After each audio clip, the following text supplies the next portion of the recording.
Irmãos, a paz do Senhor. Aqui quem fala é o evangelista Jabes e nós iremos iniciar a nossa aula de teologia e eu quero orar com você.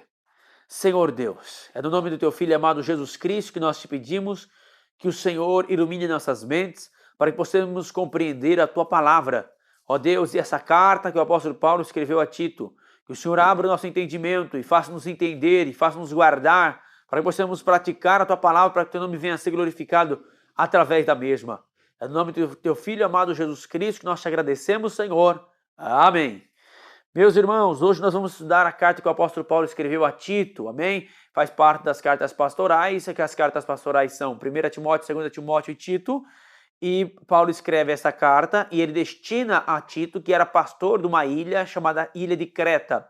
Paulo passou por essa ilha, e quando Paulo passou por essa ilha, segundo a nossa apostila, ali tinha também já formado a igreja, possivelmente os cretenses que estavam no dia de Pentecostes, em Atos capítulo 2. Então Paulo ali ele vai orientar a igreja, vai ensinar a igreja, e quando ele vai partir, ele deixa Tito responsável por aquela igreja. E quando ele deixa Tito responsável por aquela igreja, Tito deveria ensinar e instruir. Ele deveria separar obreiros, ele deveria ensinar e instruir a igreja acerca dos acontecimentos que estavam ocorrendo ali. Os falsos ensinadores estavam aplicando o judaísmo, os judaizantes estavam aplicando a sua doutrina ali. E logo Paulo, ele quer que Tito instrua com firmeza a igreja a respeito da sã doutrina, para que organize a igreja. Amém? Então, a data pelo qual e o local pelo qual Paulo escreveu esta carta é na quarta viagem missionária de Paulo, depois que ele saiu da primeira prisão em Roma, e cerca de 64 a 65 depois de Cristo. Amém? Paulo está na sua quarta viagem missionária. O destinatário é Tito e o tema é a sã doutrina e as boas obras e a ordem na igreja. Amém? O conteúdo desta carta tem algumas razões, alguns motivos pelo qual Paulo escreveu essa carta.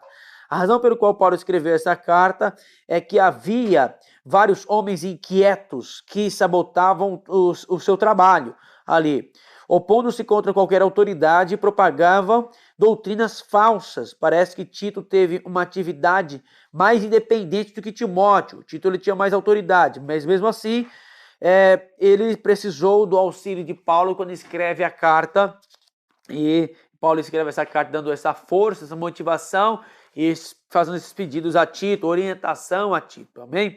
O motivo pelo qual Paulo escreve essa carta é, em primeiro lugar, Paulo ele quer, primeiro, fortalecer a Tito na sua tarefa difícil, em segundo lugar, dar instruções para pôr em ordem uma igreja, e também ele escreve esta carta trazendo essa motivação para que Tito pudesse pregar a sã doutrina e organizar a igreja.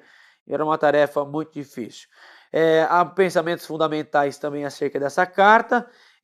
Primeiro, nas cartas pastorais, está muito vigente isso, principalmente na primeira carta pastoral, a respeito da sã doutrina. Paulo quer enfatizar acerca da sã doutrina e também acerca dos ensinadores sãos, ou seja, o pecador são, para que ele pudesse orientar a igreja. E aparece até uma palavra que Paulo utiliza aí, que chama pistos, que quer dizer, pelo menos tem 3 significados. O crente, digno de fé e fiel, ou seja, quem fala da sã doutrina deve ser são, deve ser sarado, para depois falar da sã doutrina, amém?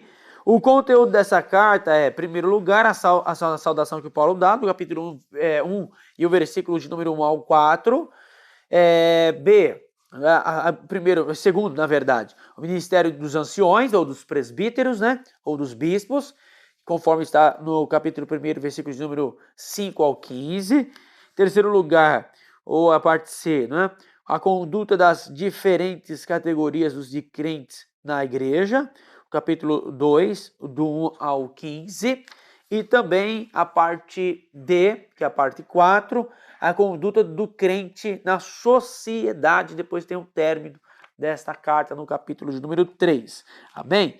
Há pelo menos aqui um esboço que eu fiz para os irmãos, que eu quero compartilhar com vocês, é que Paulo no capítulo 1, ele quer estabelecer presbíteros na igreja, E ele quer resolver os problemas também com os falsos ensinadores que eram judaizantes, que queriam que os crentes guardassem as leis de Moisés, as festas e tudo mais. No capítulo de número 2, Paulo fala da maneira santa de viver. Ele dá orientações para Tito, dar orientações para os velhos, para os idosos, para as mulheres mais novas, para os jovens e para os senhores e os seus servos, os seus escravos. No capítulo de número 3, Paulo fala acerca das boas obras, da conduta de como os crentes deveriam viver em sociedade, e assim ele encerra a carta que ele escreve a Tito. Há umas passagens interessantes que vale nós notarmos aqui. Primeiro eu quero compartilhar com você o capítulo 1 e o versículo de número 15 e 16, que é um texto muito interessante, capítulo 1, versículo 15 e 16, dizendo assim: todas as coisas são puras para os puros, mas nada é puro para os contaminados e infiéis. Antes o seu entendimento e consciência estão contaminados. Confessam que conhecem a Deus, mas negam-no com as obras, sendo abomináveis e desobedientes e reprovados para toda boa obra.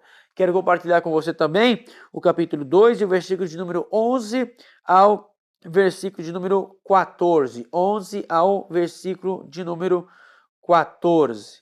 Amém? 11 ao 14 vai dizer assim: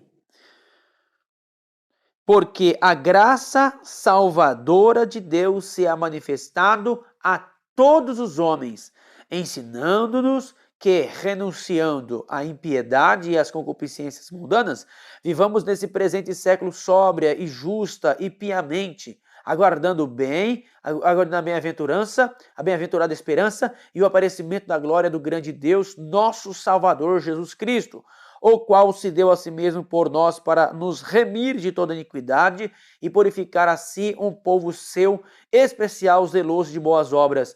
Fala disso e exorta e repreende toda a autoridade. Ninguém te despreze. Amém? E quero compartilhar também no capítulo de número 3, o versículo do 3 ao 7, que vai dizer assim: porque também nós éramos noutro tempo insensatos, desobedientes, extraviados, servindo a várias concupiscências e deleites, vivendo em malícia, inveja e odiosos, odiando-nos uns aos outros. Mas quando apareceu a benignidade e amor de Deus, nosso Salvador, para com os homens, não pelas obras de justiça que houvéssemos feito, mas segundo a sua misericórdia, nos salvou pela lavagem da regeneração e da renovação do Espírito Santo, que abundantemente ele derramou sobre nós por Jesus Cristo, nosso Salvador, para que, sendo justificados pela sua graça, sejamos feitos herdeiros segundo a esperança da vida eterna. Amém? Então, capítulo 1 vai dizer que tudo é puro para os puros. Capítulo 2 vai falar que a graça de Deus se é manifestada trazendo salvação a todos os homens.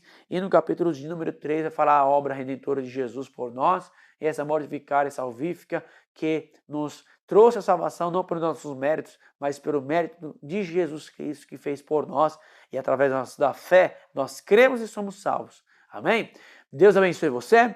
Em nome de Jesus, anote para que você possa fixar o conteúdo e mande, por favor, as suas anotações para que possa contar a sua presença. Deus abençoe. Em nome de Jesus. Amém.